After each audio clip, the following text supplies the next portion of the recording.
সবার সাথে বন্ধুত্ব, কারোর সাথে বৈরিতা নয়। বাংলাদেশের পররাষ্ট্রনীতি, তার ফলে আমরা কি পাচ্ছি সে বিষয়টা আজকে জানবো। আসসালামু আলাইকুম, সবাইকে স্বাগতম আমার ব্লগ ভিডিওতে।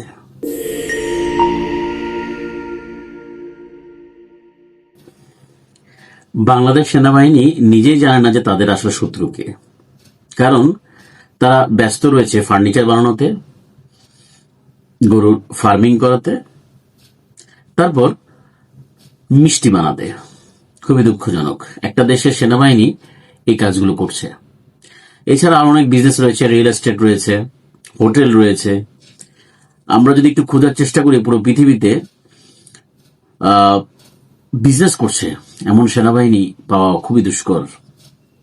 হ্যাঁ, সেনাবাহিনী বিজনেস করছে, তারা সমস্যা বানাচ্ছে, পুরো পৃথিবীতে বিক্রি করছে। এই ধরনের বিজনেস তারা করে। সেনাবাহিনীর কাজও কিন্তু তাই সেটাই হওয়া উচিত, বা সেনাবাহিনী কিন্তু সেই কাজটাই করে। আমরা একদম পরিষ্কারভাবে সেটা দেখেছি বা দেখছি বিশ্ব অর্থনীতিতে বা বিশ্ব রাজনীতিতে। কিন্তু বাংলাদেশের সেনাবাহিনী মিষ্টি, ফার্নিচার, রিয়েল এস্টেট আর কত কি তার মধ্যে ব্যস্ত। তারা তাদের শত্রুতাই ঠিক করতে পারেনি। কে তাদের শত্রু, কার বিরুদ্ধে যুদ্ধ করবে, দেশকে যদি কোনো হুমকি আসে সেক্ষেত্রে দেশে কিভাবে বাঁচাবে, তারা কোন হুমকিকে নিয়ে কাজ করছে জাতীয় নিরাপত্তার জন্য। আদৌ কি তারা কাজ করে? তারা কিভাবে কাজ করেছে? হ্যাঁ, তারা কাজ করে। তারা দেশের ভিতরে মানুষকে গুম করার ক্ষেত্রে কাজ করেছে। সরকারের হয়ে কিভাবে রাস্তায় নামতে হবে, কাকে রাস্তায় নামতে দিবে না, কাকে রাস্তায় নামতে দিবে, কাকে দিয়ে টকশো করাবে, কাকে দিয়ে টকশো করাবে না, এই বিষয় নিয়ে আমাদের কার্যকলাপ করেছে তারা। আর তো সে ব্যবসা বাণিজ্য তো ছিলই।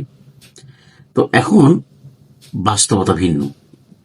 পুরো বিশ্বের অর্থনীতি কিন্তু কন্ট্রোল হয় এই, যার যত বেশি সামরিকভাবে শক্তিশালী সে তত বেশি শক্তিশালী। আমরা যদি একদম খুব মোটা দাগে যদি সহজ ক্যালকুলেশন করি, ইরানকে দেখেন। ইরান এবং আমেরিকা, তার সাথে সংযুক্ত ইসরায়েল, যে যুদ্ধ, এটা কি সমতার ভিত্তিতে ছিল? কোনো সম অবস্থা, সমশক্তি ছিল না। আমরা সবাই জানি এটা একদম অসম একটি যুদ্ধ ছিল। কিন্তু যুদ্ধের ফলাফলটা কি আমরা সবাই বুঝতে পেরেছি। এই শক্তিশালী আমেরিকা বা ইসরায়েল কিভাবে নাস্তানাবুদ হয়েছে?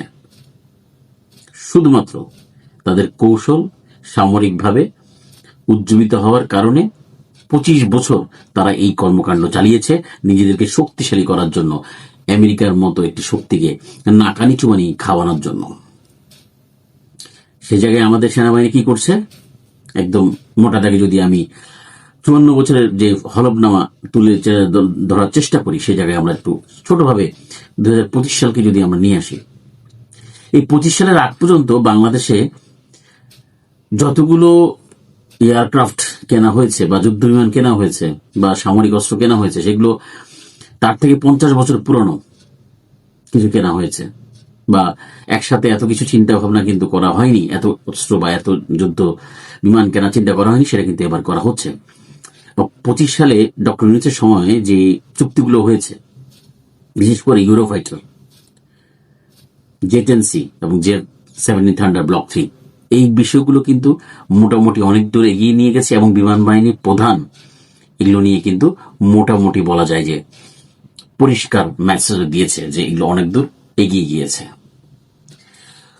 এই সরকার পরিবর্তনের মাধ্যমে জাস্ট মানুষের একটা ধারণা ছিল যে হয়তোবা এগুলো স্থগিত হয়ে যাবে, ভারতের প্রভাবে এগুলো আবারও বন্ধ হওয়ার পথে।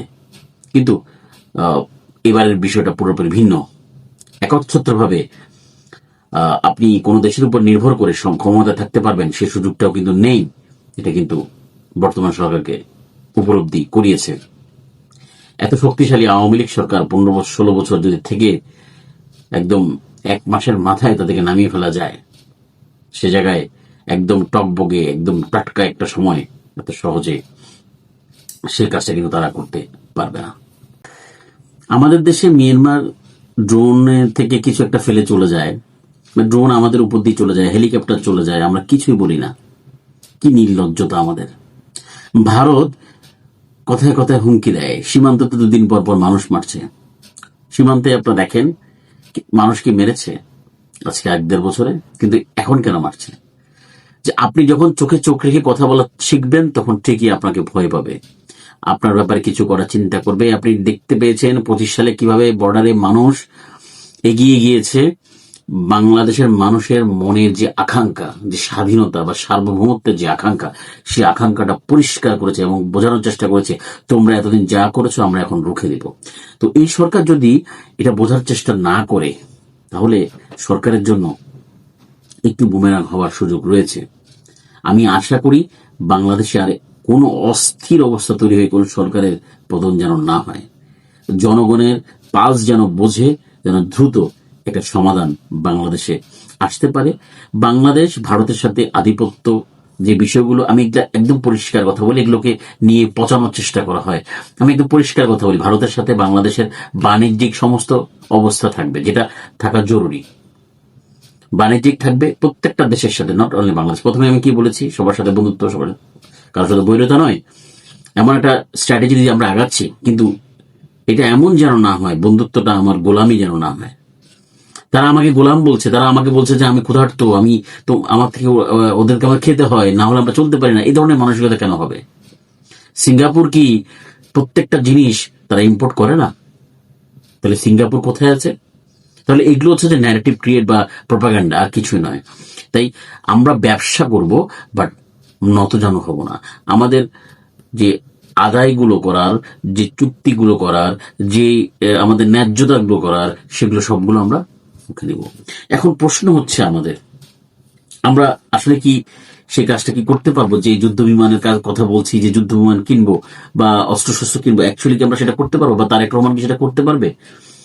হ্যাঁ, এখন তাকে করতে হবে। করতে পারবে না, তাকে করতে হবে। এবং তারেক রহমান এবং বিমান বাহিনীর প্রধান সেই বিষয়গুলো কিন্তু পরিষ্কারভাবে বলেছে। কিন্তু প্রশ্ন হচ্ছে, আমাদেরকে বাধা দেওয়া হবে, এবং সেই বাধাটা কি সেটাই আমি আপনাদেরকে বলছি।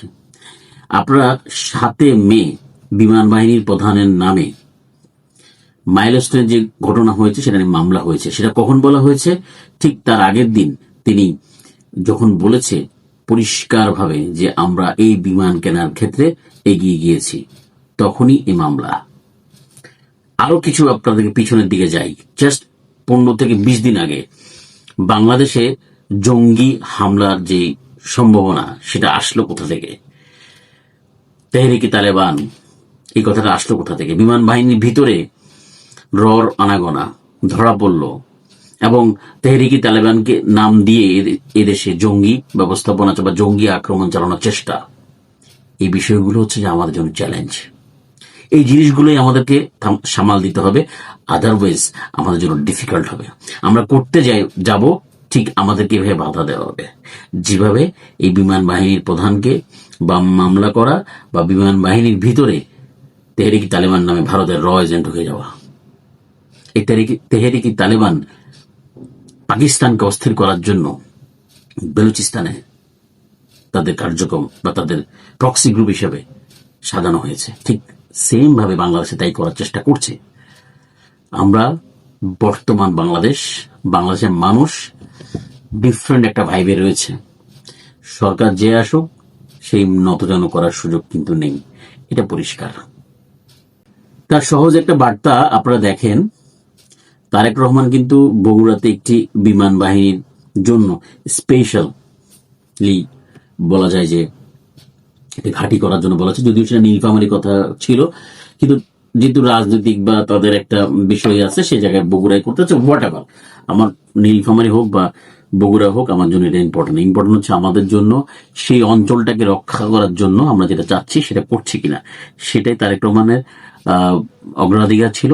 ভেরি গুড, আমার কাছে এটা ভালো লেগেছে, এবং এই জিনিসটাই দরকার ছিল। এবং জাতীয় আত্মবিশ্বাসের জায়গায় ফিরে এসছে। জাতি এই জায়গায় যদি আসতে না পারে, সরকার প্রধান যদি এই ধরনের গাছ দেখাতে না পারে, যেন আমি এক্সাম্পল হিসেবে নেপালের কথা বলতে পারি। নেপালের প্রধানমন্ত্রী ডাইরেক্ট পররাষ্ট্র সচিবকে বলেছে যে প্রধানমন্ত্রীর সাথে কথা বলতে হলে প্রধানমন্ত্রীকে এসে কথা বলতে হবে, পররাষ্ট্র সচিব এসে প্রধানমন্ত্রীর কথা বলতে হবে, এই বিষয়ে থাকবে। তার মানে একটা গার্ডস আছে, এই গার্ডসে থাকতে হবে।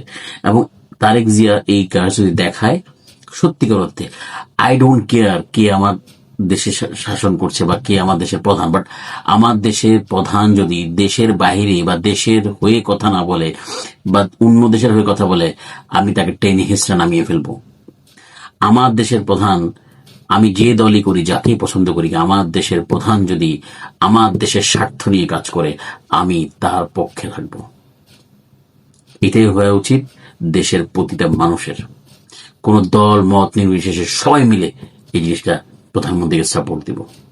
শুধু আপনি একবার বলেন যে স্টেপ নিয়েছেন, আপনি স্থাপনা করবেন, সেখানে নতুন বিমানগুলোকে সেটেল ডাউন করবেন, সেখানে স্কোয়াড্রন সাজাবেন, ভেরি গুড, আমরা ওটার পথে আছি। এটাই চাই। তারেক রহমান, আপনি আমাদের প্রধানমন্ত্রী, অবশ্যই শহীদ প্রেসিডেন্ট জিয়াউর রহমানের সন্তান এবং দেশনেত্রী খালেদা জিয়ার সন্তান। আমি বিএনপি করি বা বিএনপি করি না সেটা আমার জন্য ইম্পর্টেন্ট না। আমার দেশের প্রধানমন্ত্রী আমার জন্য ইম্পর্টেন্ট, আমার দেশের মানুষ আমার জন্য ইম্পর্টেন্ট, আমার দেশের সরকার আমাদের জন্য ইম্পর্টেন্ট। যতদিন সংবিধান আপনাকে 5 বছর ক্ষমতা রেখেছে, আপনি আমার জন্য ইম্পর্টেন্ট। আপনি দেশের জন্য ভাবেন, দেশের দল মত নির্বিশেষে সবাই আপনার পাশে থাকবে। আমাদের দেশটাকে সার্বভৌম দেশ করতে হবে, আমাদের দেশটাকে বাঁচাতে হবে। তারা তাদের দেশকে রক্ষা করার জন্য সব করে, আমরা আমাদের দেশকে রক্ষা করার জন্য সব করব না কেন? এই বিষয়টা মাথায় রাখবেন। আপনার প্রতি পূর্ণ সমর্থন। আপনি যে স্টেপগুলো নিচ্ছেন আকাশ সীমাকে ভালো করার জন্য, শক্তিশালী করার জন্য, আমার আকাশকে শক্তিশালী করার জন্য, সেই শক্তিশালী স্টেপ আপনি নেবেন। সবাই আপনার সাথে রয়েছে। এবং আরেকটা বিশেষ কথা, যে পররাষ্ট্র নীতি বলছেন সবার সাথে বন্ধুত্ব, কারোর সাথে বৈরতা নয়, এটা থাকবে। তবে কেউ চোখ যদি বড় করে তাকায়, তাকেও চোখটা দেখিয়ে দিবেন। আমরা সবাই আপনার সাথে আছি। ভালো থাকবেন, সুস্থ থাকবেন। আসসালামু আলাইকুম।